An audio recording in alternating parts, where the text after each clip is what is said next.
지난주 말씀에서 저희가 은혜를 전파합시다라는 제목으로 예수님께서 나사렛 회당에서 선포하시는 누가복음 4장 18절 19절 말씀 가지고 은혜를 나눴었습니다.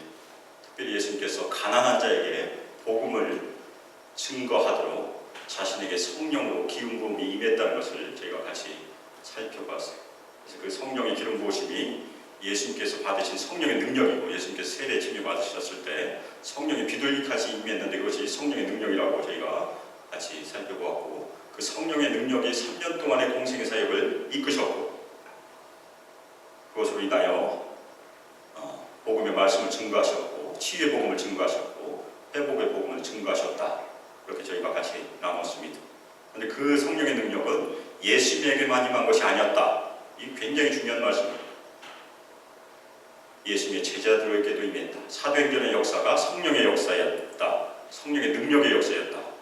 그것이 저희가 가슴에 새기될 중요한 내용이고, 또 사도행전에서만 끝난 것이 아니고 그의 역사 가운데 부흥의 역사마다 성령의 능력을 받은 하나님의 일꾼들이 있었다. 그래서 요한 웨슬리, 그리고 조지 위필드, 조나단 에드워즈, D.L. 모디, 많은 하나님의 일꾼들이 있어요. 소망께도 저희가 2020년 전도의 지경을 넓히자. 아멘입니까? 선교의 지경을 넓히자. 아멘입니다. 그러기 위해서는 우리의 능력이 아니고 하나님의 능력, 성령의 능력이 필요하다. 그것이 지난주 말씀이었고, 그것을 위해서 저희가 계속해서 간절한 마음으로, 갈급한 마음으로 구해야 된다 이렇게 말씀드렸습니다. 맨 먼저 구해야 될 기도 제목은 간절한 마음을 달라고 기도하는 것이 제일 먼저 해야 될 일일 것이고, 우리가 간절한 마음이 있어야 기도할 수 있습니다. 그리고 지난주 설교 맨 마지막에 D.L. 모디 목사님께서 기도하셨던 내용을 제가 나눠드렸었는데, 저를 준비시켜 주시고, 그것이 굉장히 중요합니다. 저를 준비시켜 주시고 성령의 능력을 부어주세요. 저희 모두가 하나님의 능력을 받을 그런 그릇으로 준비될 필요가 있다는 얘기. 그래서 오늘 말씀은 저희가 성령의 능력을 받기 위해서 우리가 무엇을 준비해야 되는가가 오늘 말씀에 기록이 되어 있습니다. 우리 개인적으로 우리를 준비하고 우리 교회를 어떻게 준비할까, 그 말씀이 오늘 말씀에서 등장을 합니다. 성령께서는 하나님의 일꾼들을 회개함을 통해서 준비시키세요. 성령을 체험했던 하나님의 일꾼들은 성령을 체험한 그 순간 무릎을 꿇어요. 하나님의 영이 임했을 때 무릎을 꿇지 않는 사람은 아무도 없다는 얘기예요. 하나님의 임재를 경험하면 자신이 얼마나 부끄러운 존재를 안다는 것이 임재의 경험입니다. 그래서 우리가 우리 자신을 준비한다는 것이 바로 그런 이야기입니다. 회개를 통해서 우리를 준비하고, 또한 회개를 통해서 우리 공동체를 준비하는 것이 과연 어떠한 말씀인가, 오늘 말씀에서 우리가 같이 새길 수 있으면 좋겠습니다. 저는 제 나이 40 됐을 때, 40이 됐을 때 하나님께서 부르셨어요. 목회자가 되기에는 상당히 늦은 나이에 하나님께서 부르셨고, 46세 목사 안수를 받았고, 목사 안수 받은 지 10여 년이 지났죠. 제가 앞으로 몇 년을 더 사역할 수 있는지 저도 잘 몰라요. 하나님의 때까지 제가 할 수 있겠죠. 근데 제가 예수를 믿고 얼마 되지 않았을 때, 지난주에 말씀드렸던 그 말씀을 가지고 기도하기 시작했어요. 성령의 능력을 위해서, 초신자 시절. 그리고 제가 하나님의 부르심을 받았을 때 하나님께서 저에게 기도 제목을 주셨어요. 시대를 분별할 수 있는 안목을 주시고 성령으로 기름 부어주세요. 그것이 제 기도 제목이었습니다. 근데 왜 성령의 능력을 받지 못했을까? 제가 반성을 했어요. 목숨을 걸고 구하지 않아서. 그래서 올해는 좀 목숨을 걸고 좀 구해보려고 좀 애를 쓰고 있습니다. 주신 것은 하나님께서 주신 것이고, 그렇지만 저희가 할 수 있는 것은 최선을 다해서 전심으로 구하는 것입니다. 특별히 오늘 이사야 58장 말씀은 제가 제 신앙생활 가운데 어느 날 큰 은혜를 받았던 그런 말씀이기도 해요. 제가 토요일날 금식을 하면서 이 말씀을 묵상하며 크게 은혜를 받은 적이 있었습니다. 오늘 58장 말씀은 두 가지가 등장을 합니다. 하나는 금식이고 하나는 안식이에요. 현대 우리 신자들에게는 금식은 금식하신 분들이 있겠지만 경건의 삶으로 저희가 적용할 수 있습니다. 안식일은 당연히 주일로 저희가 적용할 수 있을 것이에요. 그래서 우리가 일상생활 가운데 경건의 삶을 어떻게 살아야 되는가, 또 하나는 주일을 어떻게 우리가 섬길 것인가, 두 가지를 저희가 오늘 말씀을 통해서 적용해 보겠습니다. 오늘 말씀에 등장하는 것은 하나님께서 기뻐하시는 금식과 기뻐하지 아니하는 금식 두 가지가 있다고 얘기해요. 그래서 1절에 보면 하나님께서 이사야 선지자에게 명령하신 말씀이에요. 크게 외치라. 목소리를 아끼지 말라. 내 목소리를 나팔같이 높여라. 하나님의 엄히하신 그런 명령이. 왜 하나님께서는 선지자에게 크게 외치라고 명령하셨을까? 무슨 문제가 있었을까? 그 이유는 하나님의 백성들에게 허물과 죄가 있었다고 이렇게 얘기하고 있어요. 내 백성에게 그들의 허물과 야곱의 집에 그들의 죄를 알리라. 남유다 백성들이었었어요. 네, 오늘 말씀에 보면 허물이라고 얘기하니까 이것이 가벼운 거 아닌가? 우리가 허물을 크게 생각하지 않아요. 그런데 이 번역은 가볍게 생각할 그런 번역이 아닙니다. 원래 의미는 반역을 의미해요. 반역, 리벨리언, 그리고 범죄, 트랜스그레션. 그래서 허물과 죄는, 허물이라는 것은 우리가 직접적으로 행동을 하나님께 반역하는 행위를 허물이라고 저희가 이해하고, 죄는 우리 마음에 품고 있는 하나님께 대한 반역하는 마음, sin, 그것입니다. 굉장히 중요한 범죄. 그런데 유다 백성들에게 무슨 범죄가 있었을까? 이때가 히스기야 시절인데 평안했던 그런 시절이었었는데 무슨 반역이 있었을까? 그런데 2절에 보면 유다 백성들이 하는 경건의 행동들이 나와요. 그 내용을 보면 유다 백성들의 경건의 행동에는 아무 문제가 없어 보여요. 오히려 훌륭한 경건의 행동들이 있습니다. 날마다 하나님을 찾고, 얼마나 아름다운 행동이에요. 하나님 길 알기를 즐거워하고, 너무나 본받아야 될 그런 내용입니다. 그리고 공의를 행하여 그의 하나님 길을 저버리지 아니하는 나라처럼 즐거워하고, 의로운 판단을 하나님께 구하고 하나님과 가까이 하기를 구한다. 놀라운 행동이에요. 유다 백성들의 경건은 아주 훌륭해 보여요. 거기다가 3절에 보면 금식도 한다. 물론 유대인들은 정기적으로 금식을 하기 때문에 이상한 내용이 아니에요. 표면적으로는 유다 백성들의 경건은 아주 훌륭하고 흠잡을 수가 없어요. 그런데 하나님께서 지적하시는 신앙의 문제가 뒤따라옵니다. 먼저 어떤 문제가 있습니까? 그들은 금식하면서 불평을 해요. 어찌하여 주께서 보지 아니하시나이까 불평을 하고, 어찌하여 주께서 알아주지 아니하시나이까 불평했다고 하나님께서 고발하세요. 불평과 원망은 불신앙의 일종이에요. 사도 바울은 고린도전서 10장에서 이스라엘 백성들이 광야에서 하나님께 원망하다가 멸망했음을 경고하고 있습니다. 출애굽을 했던 1세대는 모세와 아론과 여호수아와 갈렙 네 사람을 제외하고는 40년 동안 다 죽었죠. 한번 말씀드렸는데 40년 동안 계속해서 돌아다니면서 장례식만 했어요. 장례식. 마지막 장례식이 미리암에서 그 다음에 아론도 죽었고 모세도 죽었고 두 사람만 가나안 땅에 들어간 일이. 왜 그랬습니까? 하나님께 원망과 불평을 쏟아놓아서 멸망했다고 경고하고 있습니다. 그래서 바울이 고린도 교회가 원망이 많았던 교회예요. 그래서 원망하지 말라 그렇게 경고하고 있습니다. 저희도 마찬가지. 원망이 있으면 아예 조용히 하나님께 솔직히 구하는 것이 더 중요할 수 있어요. 다른 사람에게 구하는 것이 훨씬 더 심각한 범죄입니다. 이 유다 백성들의 문제는 형식적인 신앙은 우리가 아주 본받아야 될 그런 모습을 가지고 있었어요. 우리도 날마다 하나님을 찾아야 됩니다. 하나님의 길을 열심히 구해야 돼요. 그러나 우리가 본받지 말아야 될 것이 무엇입니까? 입술로 하나님을 불평하지 말라는 얘기. 그런데 더 문제가 심각해집니다. 금식하는 날에 오락을 구한다. 정반대, 이율배반적인 것입니다. 금식은 무엇입니까?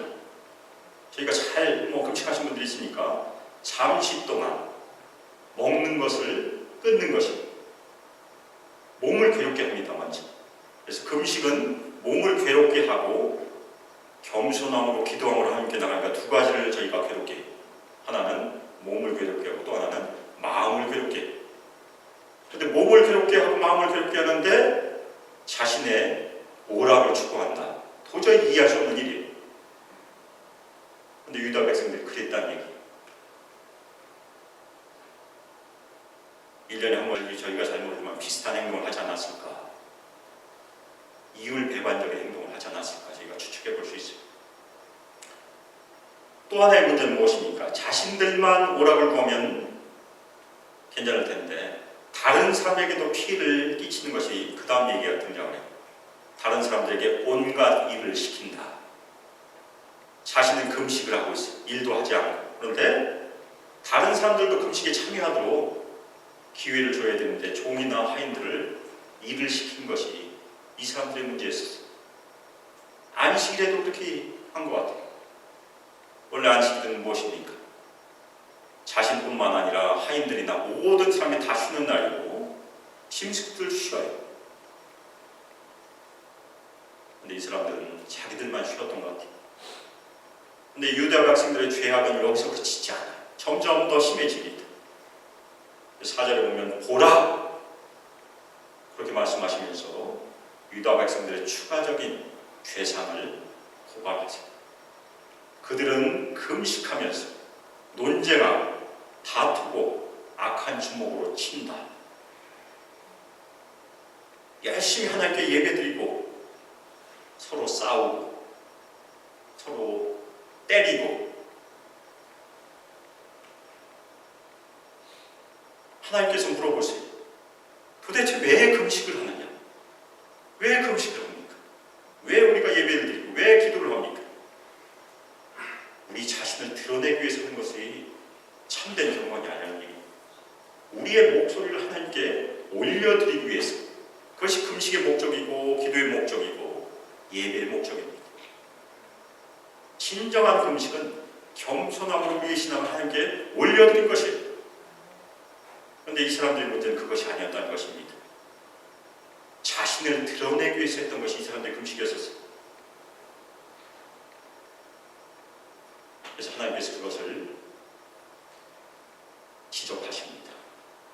이 사람들의 금식은 하나님께서 인정하시는 자기의 마음을 괴롭게 하는 날이 되지 못한다. 하나님께서 받아주시지 않는 것입니다. 머리를 갈대처럼 숙이고 하나님께 엎드린 그런 행동입니다. 붉은 배를 입고 죄를 펴서 슬픔을 표현하고 금식을 하고 있지만 아무 소용이 없는 금식을 그 사람들이 했다는 얘기입니다. 하나님께서 뭐라고 선언하십니까? 내가 연락하지 않는다. 얼마나 슬픈데, 우리가 주일날 열심히 모여서 주님을 뜨겁게 찬양하고 예배를 드렸는데 하나님께서 우리에게 내가 연락하지 않았다. 굉장히 슬픈 일입니다. 그래서 유다 백성들은 먼저 자신들의 형식적인 금식과 형식적인 경건을 고백하고 회개할 필요가 있다는 것이 하나님의 지적이. 저희도 성령의 능력을 받기 위해서 우리 자신을 준비시켜야 된다고 말씀드렸는데 그것이 회개입니다. 성령의 나타나심과 능력의 도구가 되기 위해서는 우리의 허물과 죄를 고백하고 회개하는 것이 첫 번째 단계. 수년 전에 저희가 부흥을 위해서 1년 동안 기도했어요. 근데 제가 여러 번 말씀드렸는데 부흥의 전조, 부흥이 임하는 전조는 항상 죄에 대해서 민감하게 반응한다는 얘기입니다. 그 다음에 철저한 회개가 뒤더라고요. 하나님의 능력을 받는데, 하나님의 임재를 경험하는데 무릎 꿇지 않고 회개를 경험하지 않고 하는 것은 진짜가 아니라는 얘기입니다. 이사야 선지자는 그 다음에 하나님께서 주시는 하나님께서 그러면 기뻐하신 금식이 무엇인가를 증거하기 시작합니다. 6절에 하나님께서 기뻐하신 금식은 흉악의 결박을 풀어주고 멍의 줄을 끌어주고 압제당한 자를 자유하게 하고 모든 멍에를 꺾는 것이다. 이 내용은 다 결박이라는 의미가 있습니다. 예수님의 사역 가운데 이런 결박당한 사람들이 누구였었죠? 병자들, 그리고 귀신 들린 자들이었었습니다. 예수님께서 특별히 압제당한 자를 자유케 한다는 것을 나사렛 회당에서 증거하셨습니다. 모든 멍에를 꺾는다는 것이 이 모든 내용을 요약한 내용입니다. 박해나 학대를 당하는 사람들, 학대로 인하여 부서지고 무너진 사람들을 박해자나 학대자로부터 구하는 내용이 예수님의 구원의 역사라는 얘기입니다. 아멘입니까? 이 시대에도 많은 박해가 있고 압제가 있고 학대가 있습니다. 미국의 부끄러운 민낯이 무엇인지 아세요? 인신매매가 굉장히 성행하는 나라가 미국이라는 사실 굉장히 많아요. 가장 많은 날이 언제인지 혹시 아십니까? 슈퍼볼 하는 날. 잘 알려진 사실. 우리가 이 땅에서 압제당한 자를 자유케 하는 것이 예수님의 사역이었다면 성령의 능력을 받아서 교회가 또한 행해야 된다는 그런 말씀입니다. 그것이 하나님께서 기뻐하신 금식이 제자들이 해야 되는, 화평케 하는 제자들이 꼭 해야 되는 일이에요. 그런데 더 중요한 일이 있습니다. 우리 자신이 그런 일을 하지 말아야 된다는 얘기입니다. 우리가 예수님을 믿고 거듭났지만 영생을 받았지만 우리도 다른 사람을 압제할 수 있어요. 저절로 되지 않아요. 우리 가까운 가족, 자녀들, 이웃, 우리 일자리에서 종업원들, 그리고 우리가 만나는 약자들을 의식적으로나 무의식적으로 가하고 있는 흉악의 결박을 풀어주라. 그것이 우리가 해야 될 일. 우리가 가지고 있는 압제 손 다 펴시길 주님의 이름으로 축원합니다. 우리가 먼저 멍에를 꺾어야 된다는 얘기. 예수님께서 마태복음 6장 14절 15절에서 용서에 대해서 말씀하셨습니다. 너희가 사람의 잘못을 용서하면 너희 하늘 아버지께서도 너희 잘못을 용서하시려니와 너희가 사람의 잘못을 용서하지 아니하면 너희 아버지께서도 너희 잘못을 용서하지 아니하시리라. 그것은 주기도문의 연속선상에 있는 그런 말씀이에요. 근데 주기도문에서도 용서가 나왔는데 다시 한번 말씀하신 이유가 무엇입니까? 용서가 굉장히 중요하기 때문에 말씀하신 것입니다. 근데 이것을 압제, 억압으로 저희가 확대 적용할 수 있습니다. 만약 우리가 가족이나 이웃이나 종업원이나 다른 사람들을 압제하고 있으면 하나님께서 공의의 손으로 우리를 누르실 수 있다는 것입니다. 반대로 우리가 다른 사람을 압제하는 손을 펴면 하나님께서 우리를 누르고 계시는 손을 펴신다는 말씀을 적용할 수 있습니다. 구약이나 신약이나 공통적으로 하나님은 약자들의 하나님이십니다. 굉장히 중요한 말씀입니다. 우리가 경건한 삶, 하나님께서 기뻐하시는 금식은 두 가지로 요약될 수 있습니다. 첫 번째는 하나님을 전심으로 사랑하는 것이 진정한 금식이에요. 두 번째로는 이웃을 내 몸처럼 사랑하는 그것이 진정한 금식이에요. 그래서 7절에 보면 내 몸처럼 사랑하는 적용을 얘기합니다. 그래서 줄인 자에게 내 양식을 나눠주며 유대한 빈민을 집에 들이며 헐벗은 자를 보면 입히고 내 골욕 피부치를 피하여 스스로 숨지 아니한다. 이 말씀 읽을 때마다 굉장히 부담스러워요. 양식을 나눠주는 것도 제가 할 수 있고 입힐 것도 할 수 있고 숨지 아니하는 것도 할 수 있을 텐데 유대한 빈민을 집에 들인 것은 굉장히 어려운 일입니다. 어느 교회도 어느 사람도 이것을 쉽게 하지 못할 것입니다. 그렇지만 하나님께서 이것을 문자적으로 적용하지 않더라도 우리에게 권고할 것이 무엇입니까? 자기 친지를 포함한 가난한 사람들의 실제적인 필요를 외면하지 말고 그들을 도우라는 것이 이웃사랑의 진정한 금식이라는 그런 말씀입니다. 그래서 우리가 이 땅에서 이웃사랑에 대해서 적용할 수 있는 것은 주변 사람들의 필요에 늘 민감해야 됩니다. 그리고 또 하나는 약자들의 실제적인 필요에 우리가 동참하고 채우는 것이 주님의 부르심입니다. 그것이 하나님께서 기뻐하시는 진정한 금식이라고 말씀하고 있습니다.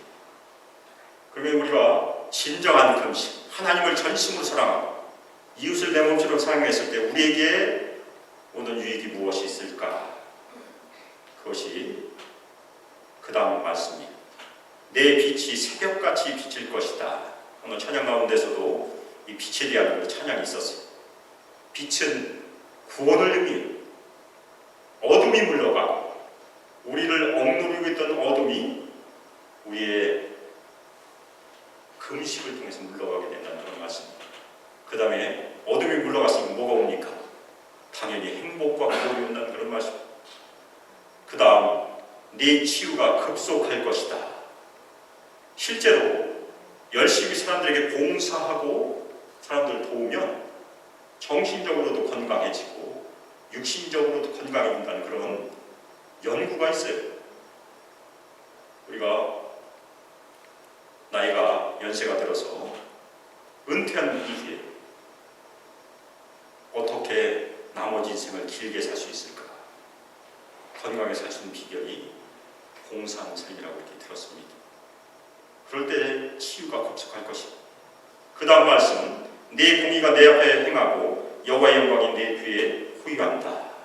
이 말씀은 출애굽에서 구름기둥과 불기둥으로 이스라엘 백성들을 인도하신 말씀, 그 말씀과 동일한 말씀이 앞에서 공의의 하나님이 행하신다는 얘기입니다. 아멘입니까? 우리 앞서서 하나님께서 행하시고 뒤에 뭐가 있습니까? 여호와의 영광이 신실한 백성 뒤에서 호위한다. 우리를 보호하신다는 그런 말씀입니다. 아무리 흑암의 골짜기를 갈지라도 하나님의 영광이 우리를 보호한다는 그런 놀라운 말씀입니다. 또 하나 약속이 무엇입니까? 네가 부를 때 나 여호와가 응답할 것이다. 네가 부르실 때 내가 여기 있다 하리라. 진정한 금식을 하는 성도들에게 주시는 놀라운 약속의 말씀, 하나님께서 응답하시고 하나님께서 우리를 영접해 주신다는 그런 약속의 말씀입니다. 하나님께서는 반복해서 다시 한번 얘기합니다. 하나님께서 기뻐하신 금식, 멍에 그리고 손가락질, 허망한 말을 제하여 버리라. 그리고 주인 자에게 심정을 통하여 그리고 괴로운 자의 심정을 만족하게 하라. 그러면 다시 한번 빛에 대해서 얘기합니다. 내 빛이 흑암 중에서 떠올라 내 어둠이 낮과 같이 될 것이다. 그리고 11절에는 에덴 동산을 저희가 연상케 하는 그런 말씀이 등장을 해요.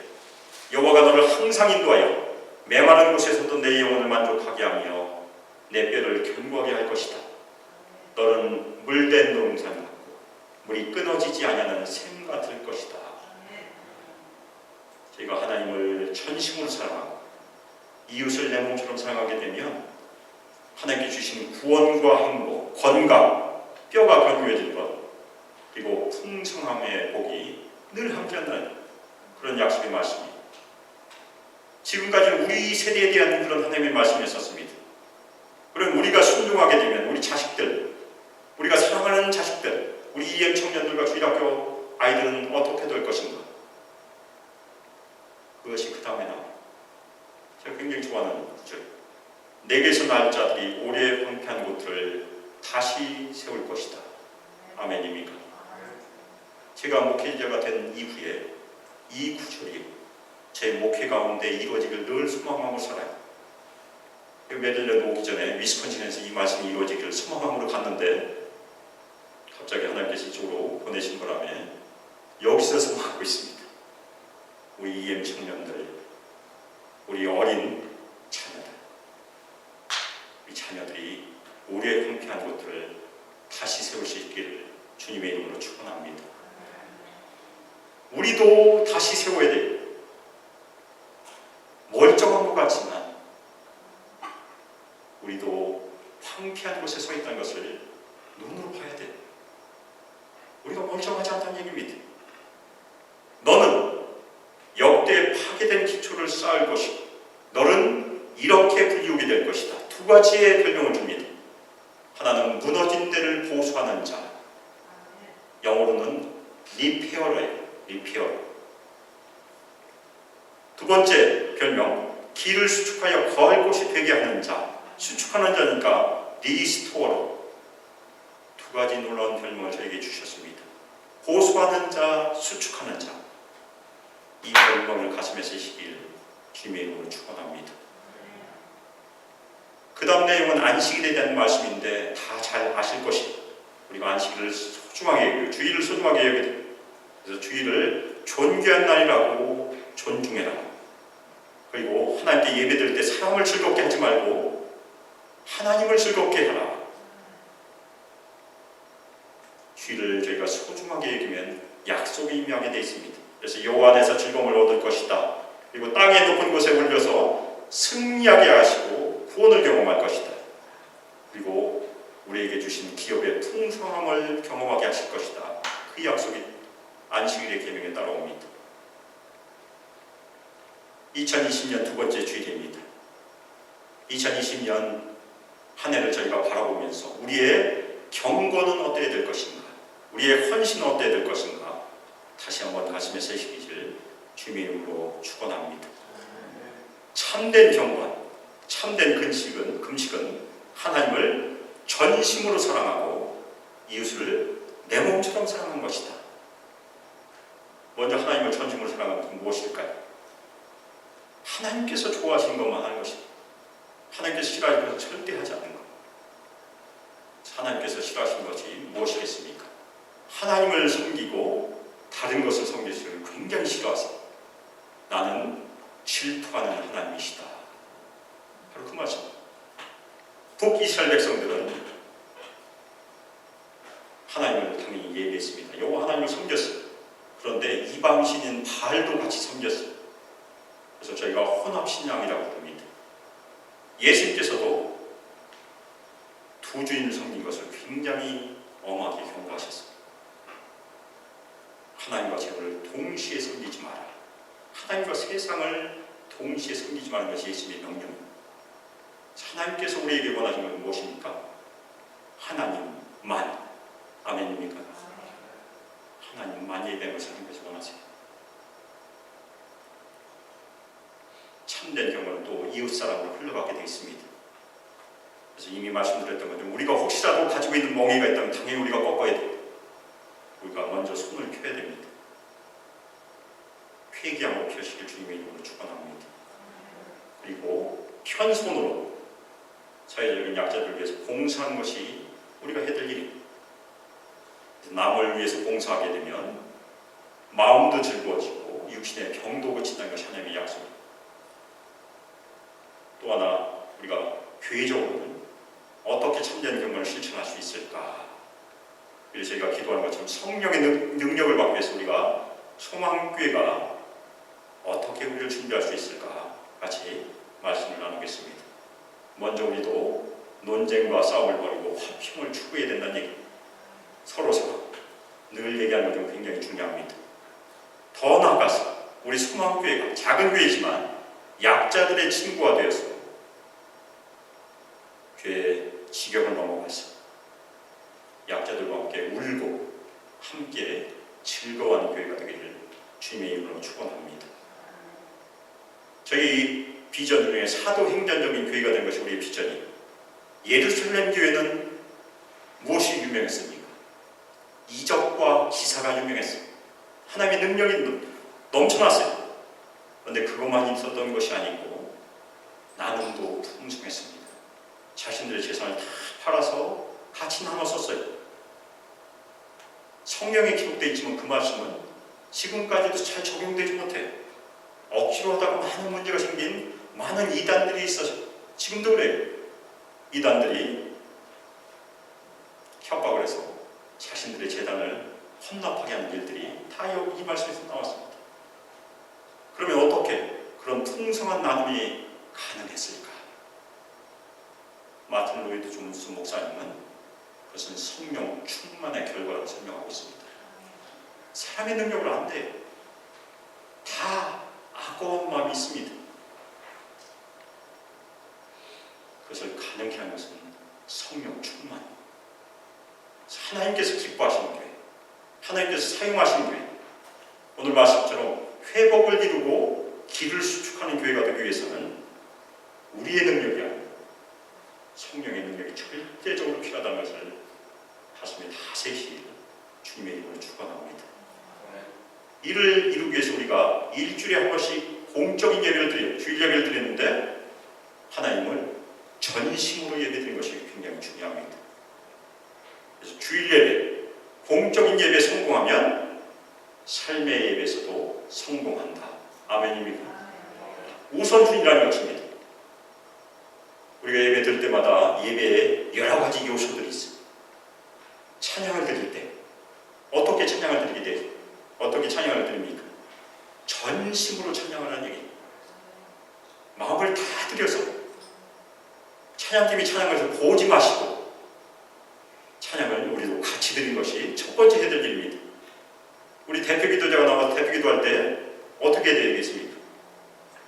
마음으로 하나님께 기도함으로 같이 전심으로 기도하는 것이 우리가 해야 될 일이에요. 세 번째로 제가 설교를 하고 있지만 하나님의 말씀을 들을 때 간절함으로 하나님의 말씀을 들음으로 우리는 예배를 드릴 수 있습니다. 그것도 드리는 일. 다 드리는 것입니다. 오늘 우리가 보는 것도 있어요. 세례나 침례와 주의 만찬을 우리가 볼 수 있습니다. 그렇지만 우리가 매주 드리는 예배는 다 드리는 예배인 것을 가슴에 새기기를 주님의 이름으로 축원합니다. 우리 2020년 예배 드릴 때마다 먼저 기도하심으로 자신을 준비하시기를 주님의 이름으로 축원합니다. 우리가 예배 드리기 전에 잠시 우리가 친교를 합니다. 친교하고 저희가 1시 30분에 예배가 시작되는데 잠깐이라도 조금 먼저 여기 오셔서 하나님께 머리를 숙이고 간절히 기도함으로 자신을 준비하세요. 제가 아주 오래전에 주일학교로 부흥했던 호산나 교회라는 그 교회의 얘기를 들은 적이 있어요. 그 교회는 주일학교만 1000명이라고 들었었습니다. 지금도 이렇게 부흥하고 있는지 잘 모르겠지만 그 교회는 예배를 시작할 때 주일학교 교사들이 먼저 와서 마룻바닥에서 무릎을 꿇고 기도하기 시작한다고 합니다. 본당에 들어오면 아무도 얘기를 하지 않는데 왜냐하면 기도하고 있기 때문에. 그래서 우리가 예배 드릴 때마다 물론 우리가 토요일부터 준비해야 돼요. 토요일부터. 제가 토요일 새벽 기도 때마다 기도한 중요한 내용이 우리 성도들을 주님께서 준비시키시길 늘 기도하고 있습니다. 그리고 예배 시작하기 전에도 잠시 시간을 내서 우리의 마음을 하나님께 쏟아놓는 그런 준비를 하시기를 주님의 이름으로 축원합니다. 2020년 한 해 동안 우리에게 선물로 주시는 공적인 예배에 전심으로 하나님을 예배함으로 하나님을 사랑하심을 표현하시길 주님의 이름으로 축원합니다. 그리고 우리가 이웃사랑을 내 몸처럼 사랑함으로 경건을 실천함으로 이 땅에서 하나님께서 약속하신 그 말씀처럼 무너진 데를 보수하는 자, 길을 수축하는 자, 무너진 데를 보수하는 교회, 길을 수축하는 교회로 하나님께 기억되는 헌신을 다하시기를 주 예수 그리스도의 이름으로 축복하며 기도합니다. 이 시간 합심해서 기도하실 때 오늘 말씀 기억하시고 특별히 하나님께서 기뻐하시는 그 음식은 전심으로 하나님을 예배하며 또한 이웃사람을 내 몸처럼 사랑하는 것을 실천한 것이다 가슴에 새기시고 혹시라도 우리 마음 가운데 아직도 놓지 못한 것이 있으면 이 시간 성령께서 우리 마음을 만져주셔서 우리의 찾고 있는 것들 다 놓게 우리를 도와주시고 우리가 전심으로 하나님께 순종하는 하나가 되게 저희를 지켜주시고 우리 수망교회가 무너진 데를 보수하는 자, 길을 수축하는 그 교회로 주님께서 한 해 동안 저희를 인도해 주시고 계속해서 인도해 주실 시간 합심해서 기도하겠습니다. 이제는 주 예수 그리스도의 은혜와 하나님의 사랑과 성령 하나님의 교통하심과 우리에게 능력 부어주시니 이 땅에서 전심으로 하나님을 사랑함으로 내 이웃을 내 몸처럼 사랑함으로 진정한 금식을 실천하며 주님께 순종함으로 무너진 데를 보수하며 길을 수축하는 자로 쓰임받기를 소망하는 저희 수망길 모든 성도들 위해 하나님의 가족들 위해 함께하길 주 예수 그리스도의 이름으로 축복하며 기도합니다.